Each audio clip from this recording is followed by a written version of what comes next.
So the family and I go off on a great vacation, and I come back with a haul.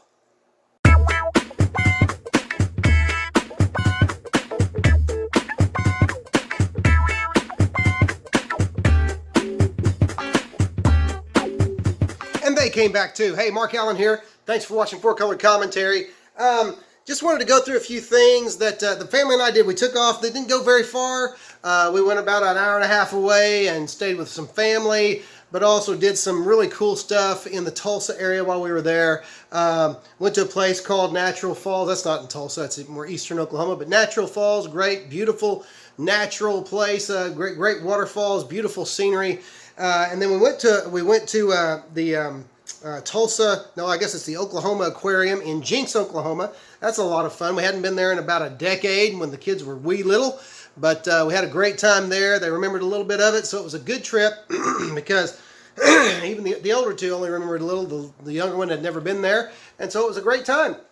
But went to a place in Tulsa called Purple Glaze. The Purple Glaze. Purple Glaze is one of those places where you get to pick your oh, not pottery, what's it called? Ceramic product. You get to paint it, design it however you want, and then they fire it and it looks really neat. And what I did was I figured I needed a new coffee mug. And so I used the Superman color scheme on this coffee mug. I got coffee in yellow on the Superman blue there. The inside, hard to see because it is full of coffee, is red. And then I even, for the cape, and then I even got a little bit of used some puff paint to make something that looks like a little bit of a Superman symbol on there. Okay, so anyway, great stuff. Also, don't know if you can tell, but the rim around there is a little bit greenish. I used some particle paint, green particle paint for kryptonite. Just kind of wanted to really Superman theme it out. Oh, and by the way, look who we have here. This is for you, Night Tiger. We have one of these running around now as well, much like you do. And so I hope I don't step on her. Her name's Sobaka. Sobaka is Russian for dog. Don't ask. Okay? Now, so it's a great vacation. Great time. Now I have some stuff here I want to look at. Got to go to a number of different places in the Tulsa area and Sand Springs area that I hadn't been to in a long time. One was an antique and bookstore in, an antique store and an antique bookstore in Sand Springs, Oklahoma. I found something that you don't find a whole lot in bookstores, and that is I found 3 Overstreet comic book price guides. And I'll just go in descending order here. The first one is volume 10. I'm trying to find the year. Volume 10 was, I guess it would have been, well, let's see. I'll figure this out. This would have been 1980. Comic book price guide, volume 10, with that great Alex Schomburg cover. I have my Alex Schomburg cover now. I don't think I have a copy of Invaders Annual #1 anymore, but this is one of those that had always eluded me, and one of those that probably the only one I can really look forward to having anytime soon. But love that cover, and love that. I like these the old Overstreet price guides. Obviously, they're no good for prices anymore, though. It is interesting to see what different books went for, different comics went for in those days. But they're a great resource. They're a great resource for just the old advertising. They're a great resource for the articles, and most of all, for the pictures of the old books. And so I like that. I like the color inserts. So they're just a lot of fun to have around, and they're just kind of a historical piece that I really enjoy. So volume 10. I also got volume 6, which would be 1976. That wonderful Will Eisner cover. And the patriotic cover there. I'm talking too fast. Just that great Will Eisner spirit artwork, and love that. And finding that, and the other one was just really. It's unusual to even find a single copy in most bookstores. And then when you find not 1, not 2, but 3, I was ecstatic, because basically for all 3 of them. For all 3 of them, I paid the whopping price of $11, and that includes this copy of volume 5, the hardback edition from 1975, comic book price guide with that with that Joe Kubert Tarzan cover on there. I've never even owned a hardback Overstreet. So I was really glad to get hold of that. And this is one that just really, this was the first one I saw. And the other two were just the butter on the bread. And so anyway, that was a great find in and of itself. I could have come back from vacation just satisfied with that right there. But no. I also found some other stuff. I'm going to go through this little stack here from various places. I visited a place in Owasso that I've been hearing about for a while and had never visited. It's called Mad Wook's Den. Okay, and Owasso, Oklahoma, Mad Wook's Den. I only bought let's see, I only bought two books there, but one is a book that I already have a copy of. But anytime I find a nice copy of it, I get it for the cover, and it is Dragon Quest #1 by Silver Wolf, published in 1986, with that wonderful Tim Vigil cover. Tim Vigil's artwork. Now, I don't care for a lot of his books because of some of the thematic subject matter and just some of the it's pretty violent, pretty gory. So I'm choosy, but that cover is gorgeous, and that makes my second copy of that now. And this is not a book that you just find floating around out there much, okay, out in the wild. So I got that one, and then found a issue #6 of a title of a series that is a Bronze Age DC series that's really difficult to find these in good shape, because they were red and red and red. This is The Shadow #6 with a really nice looking cover. No spine ticks, and it's a dark cover, no spine ticks. Just really lays flat and has some gloss in there and everything. It's really nice. Not one of the Kubert covers, not one of the Kaluta covers, but it's a beautiful cover nonetheless, and just really nice stuff. So slowly working on that. Though I do kind of shun the issues with the, I believe it's Frank Robbins artwork on the front. I believe that's right. They just kind of not my style. But anyway, got that for $3. Got the Dragon Quest for $3. Well worth it to me for both of those books. And so happy to get those. Now, next went to a place called the Vintage Toy Mall in Broken Arrow, Oklahoma. Only got two books, but got them for half price. This one was $1.50, which means I got it for 75 cents. Cover price actually for this book, Marvel Age #84, with that great John Byrne Namor cover on there. I loved the John Byrne Namor series that ran back in the day, and in fact I have on my channel, I do have a review of it. If you look in the comic reviews, I have a review of his of John Byrne's Namor run and his series. That was just a great series. It was a great new take, fresh take on the Submariner, basically using the wealth of the oceans to finance his own Fortune 500 company and try to affect change that way.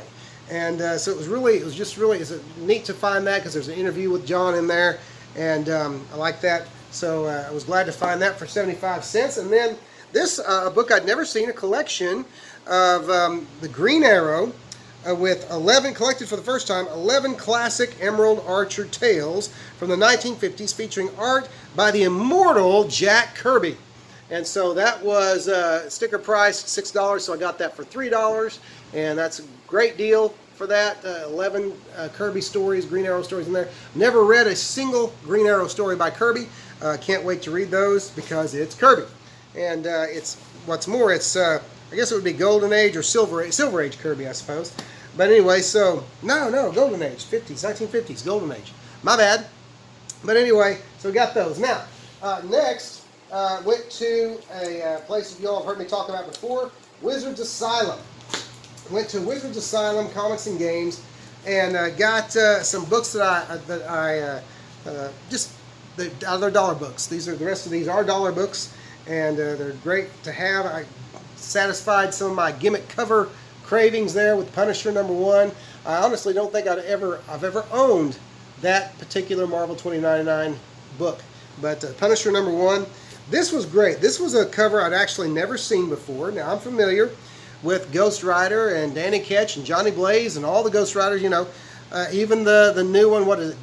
Bobby Reyes, something like that. Anyway, I know he drives a car instead of a motorcycle. But this one I got purely for the cover. This cover just is amazing. I'm going to take it out of the bag because it appealed to me for the chrome on it, the chrome look of the foil, and also the letterhead, the title, looks like some kind of old car or motorcycle, I don't know, what do you call those, badge. But that's just a great looking Blaze #1, foil and embossed. I had to pick that up. For $1, I was like, ching ching. Shut up and take my money. And so anyway, love that. Even the flames on there are embossed. Feels great. Though you don't want to, I guess you don't want to run your hands over it too much unless you know your hands are clean and oil free and all that stuff. And then along the lines also of gimmick covers, which I love, I got this Spectacular Spider-Man. This was an Spectacular Spider-Man number 229, giant-sized extravaganza. I'd never seen this one before. I've had this issue before. The yellow background with the Scarlet Spider there in the background, and Peter Parker, Spider-Man, and Mary Jane swinging off in the foreground. But however, this is an acetate cover. I'd never seen this before. Well, let's see here if I can do this. Boom. I'd never seen that. And I was like, wait a minute. I don't have that. I need that. And so I got it. And so that's just a great gimmick cover. I love that. Makes the artwork seem somehow even brighter. Makes it really pop. And so I was glad to get that. That is Spectacular Spider-Man number 229. Haven't checked eBay, but no doubt you can probably get that on there fairly cheaply as well online. But anyway, great find on that one. And then this was, again, these are dollar books. This was just a kind of a fun book. This was Spider-Man number 25. I'm not even sure exactly when it was, well, when it was published. Avengers Endgame is advertised on the inside front cover. So that would make it, what, just about a year old or so, I guess. But anyway, Amazing Spider-Man number 25. Big 100-page book, 100-page comic, I think. 60-page comic, I'm sorry, 60-page comic. But, you know, for $1, lots of great reading in there, fun stories, and just a lot of fun. So, and I like the cover, too. So, anyway, that was a no-brainer for $1. Now, here's one I'd never seen before. X-Men Earthfall. Now, this was the second Brood story by Chris Claremont and Silvestri. Forgot his first name. Mark Silvestri. And I'd never read that story before. Read the first one by Claremont and Cochran, which was a great story. And I've got this one, but I've never seen this one collected with this wraparound cover. So, bonus, I get this great wraparound double cover around a story by Chris Claremont and Mark Silvestri that I'd never read before. And for $1. So, I mean, you know, I always loved Silvestri's artwork. It's just one of those styles that's very given to action, very given to superheroes, and trying to find a nice splash page in here. But anyway, oh, there's a good one. Somebody's attacking Dazzler through the window. But anyway, X-Men Earthfall. I'd never seen that reprint before. I like the reprint, kind of the collected book. I mean, I like trades, but I like the ones where they collect stories in comic book form and just reprint them in comic book form. So I like to get in that one, and I haven't been able to find, though.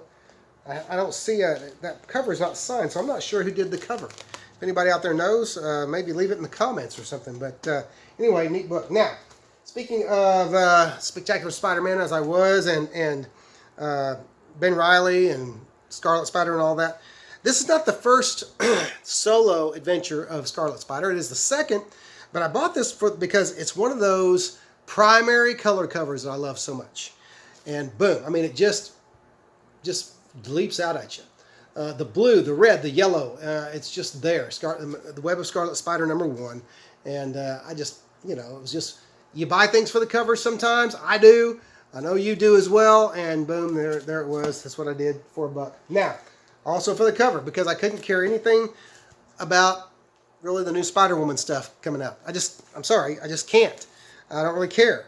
But Spider-Woman #1, this variant, and let me see, just to give you an idea, because I know there's been more than one Spider-Woman #1. May, okay. Well, wow, this is a new one, May of 2020.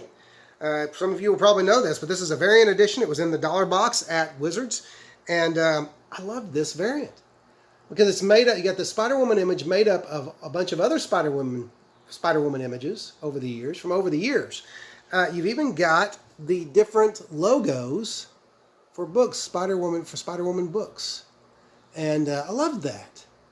I really do. And you got the Avengers in there, and I hadn't noticed that before. But so you know, I love that. That was just a great variant cover for $1. Couldn't pass it up. You know, comics are about art, and love me some good art. Okay, so anyway, I was glad to get those. Appreciate you indulging me in a sip of coffee. Now this is one.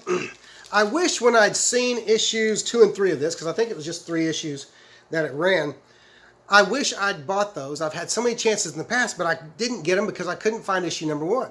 And all of a sudden I found issue number 1 of this Marvel series from September of 1996 with the writer James Felder and artist Robert Brown. Now, you don't hear much about Robert Brown anymore. I don't. But this is Iron Fist number 1, and the detail in that cover, very McFarlane-like, which is to be expected in that day. Really, an artist, Robert Brown, really obviously influenced there by Todd McFarlane. And and the art inside is the same, very detailed, very nice art, and so I can't wait now to get issues 2 and 3 of that series, or the rest of that, however many there are. I think it's just 2 or 3, but and start that. So I have officially began looking for that to close out that series now. All right, and then I started a couple of a couple of stories now that I'll have to finish. Sam Keith has always been one of those artists that very interesting to me. Got his big start with Marvel and then Image Comics in the 90s. He did the Hulk, and then he went on to do I just forgot his character's name. The Max. And well, he did also for Marvel Knights years ago, he did a Wolverine Hulk series. And so I found issue 1, 2, and 3. Now, some people do not like Keith's style for exactly that reason. Very characterized, and but I like it. I don't hunt it over much, but I like it. And see that I'm a sucker for stories with those 2 characters, Wolverine and Hulk. I'm a sucker for them, and so when I find them complete or near complete, I'll get them. And so I got those. I also found something else along the lines of the stories that I have to get one more. I got parts 2 and 3. This is a Batman story from Detective Comics. From 1990, okay?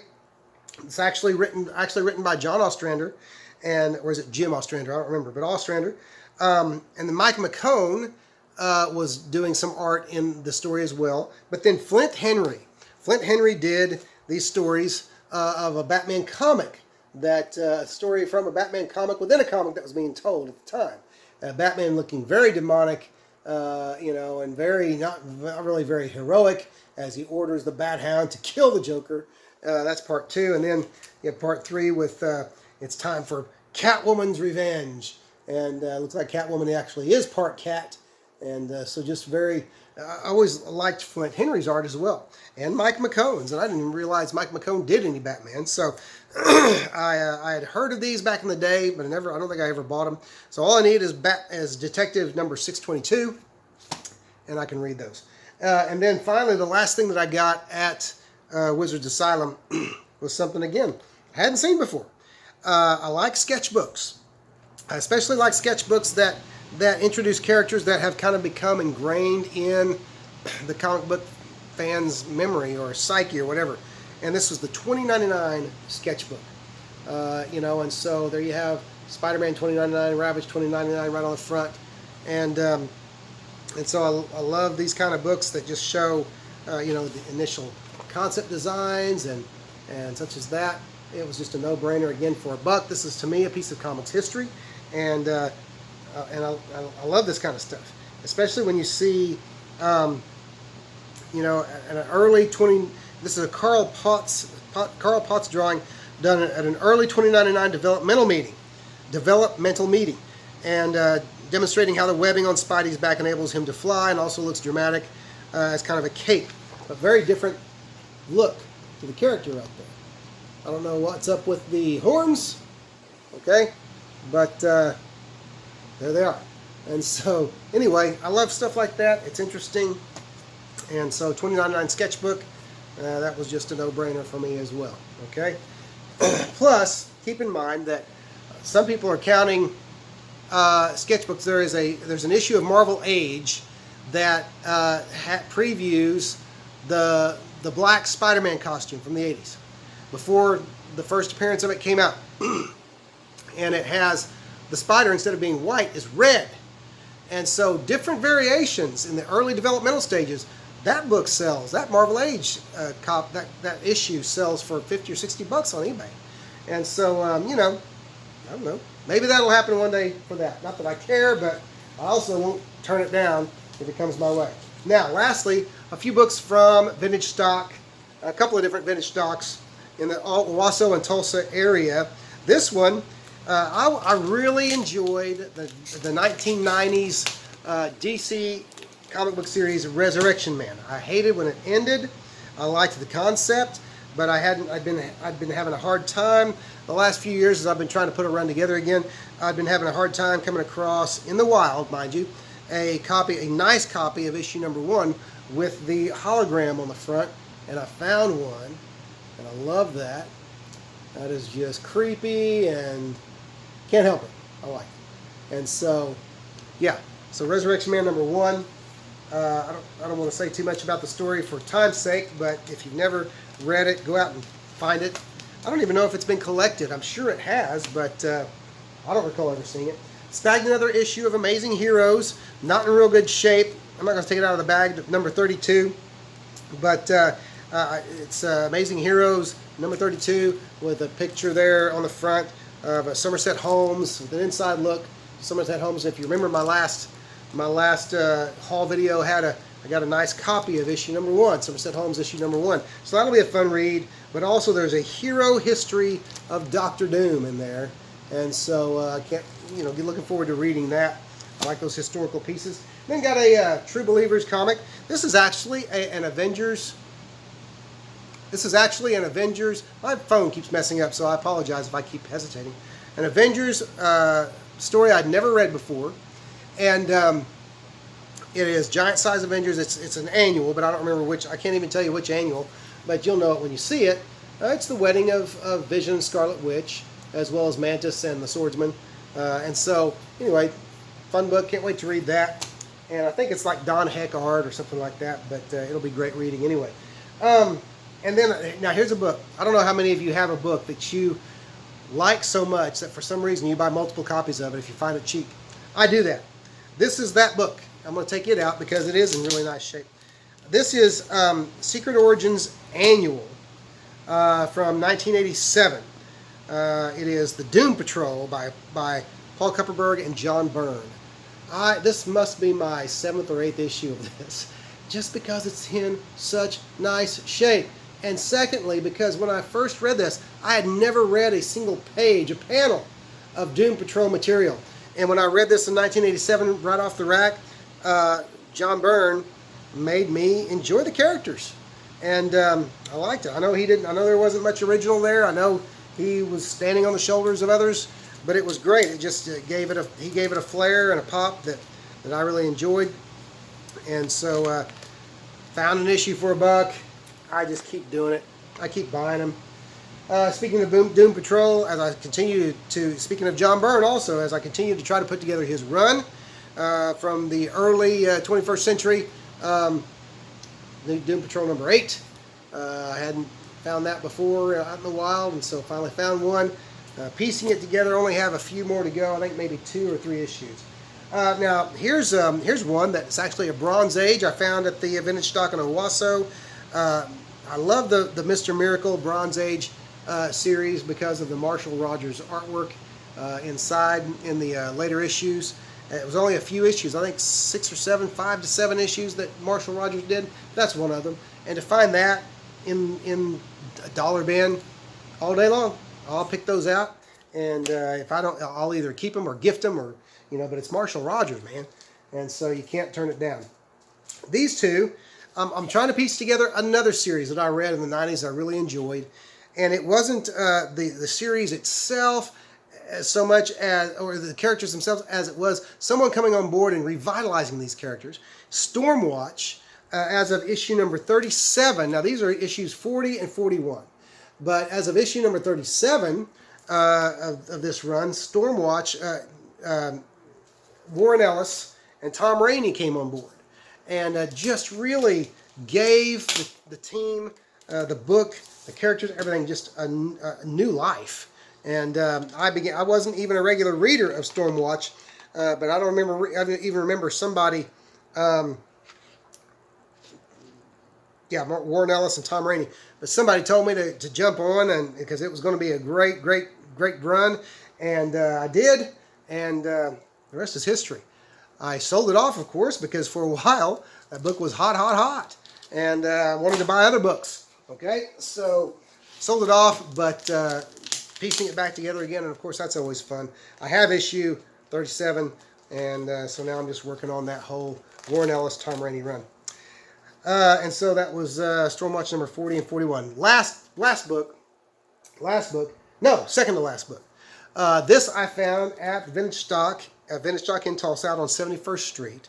First, I want you to see the price tag is $2.99. See that? Oh, did you see that it was a Silver Age Thor? This is Stan Lee and Jack Kirby, Thor number 144 for $2.99. I'm not sure what happened there, but somebody mispriced that book. Okay, now true, it's not in the best of shape, but it still has cover gloss. Look at that. It still has gloss. Oh, a little wear around the edges, sure, even a stamp on the back. That's okay, because inside the stamp is this is great. The stamp is June 26th, 1967. Okay, that's cool. But inside is that great Jack Kirby artwork, his initial Marvel run. And I said initial Marvel run, not initial Timely run, mind you.